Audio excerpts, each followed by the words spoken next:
Hello, I'm Ivan. I'm Shawn. And together we are the co-founders of Quadrant. So today we'll be talking about this news that just came out, which is Singapore property agents data right now, right, will be now available on CEA's portal right now. Yes, so Ivan, what was the previous so-called arrangement with CEA? How is this different as compared to the past? Okay, so previously, right, if you go to the CEA public register, right, you can actually find out details about what has the agent sold, or like how many transactions has the agent sold. Like for example, number of HDBs or the number of private properties, and that's it. But right now, the data is way more clearer in the sense that you can know this agent, right, has he acted for the landlord or has he acted for the buyer, and like which are these properties at, like for example inside the Orchard area, or is it in like the Pasir Ris area? So this gives the potential prospect, right, a very clear idea, right, of the specialization of this agent. Yeah, I think it's so normal today for us to see so many advertisements on Facebook. We see so many flyers going around saying that, I can sell your HDB at record high, I can sell your private property at record high, so and so on. So I think this actually adds on this whole transparency, which is really, I feel is really needed for this particular industry.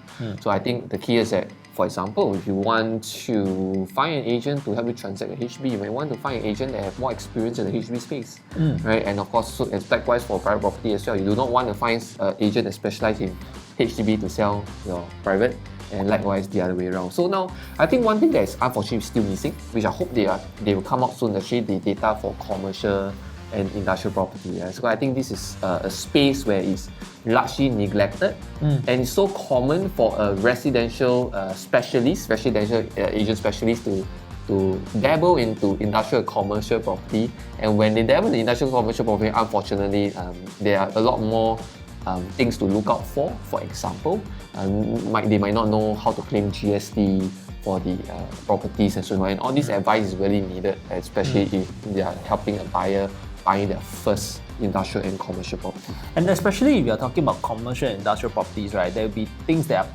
are peculiar, right, to the project itself. Like for example, some industrial properties, right, the air conditioning system may be on the roof, and hence, right, if you're a unit on level 2 and the aircon is on like on the roof of level 7, right, this means you need to drag the aircon piping, right, all the way from level 2 all the way up to level 7 or 8 instead.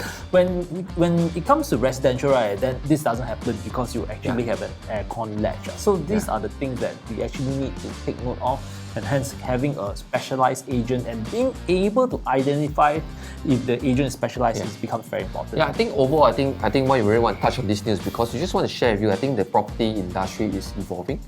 Yeah, I think as property price gets higher, the stakes gets higher as well.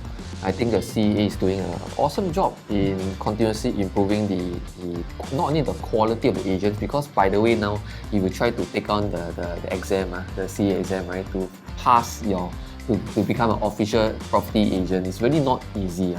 Not only that there requires some qualification, but the passing rate is actually pretty low.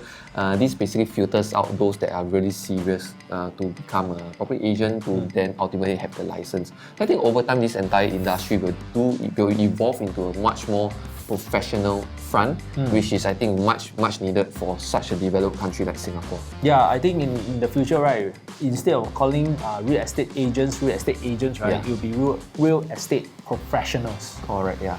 So I think in reflection would be that I think this was really pretty much tightened and implemented in the financial industry. Insurance agents especially, they require now minimum A-level. A-level?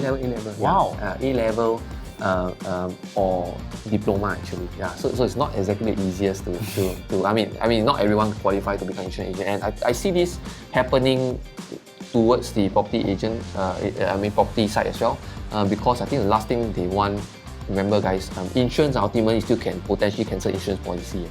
Property, you buy wrong, you are stuck in it for a while.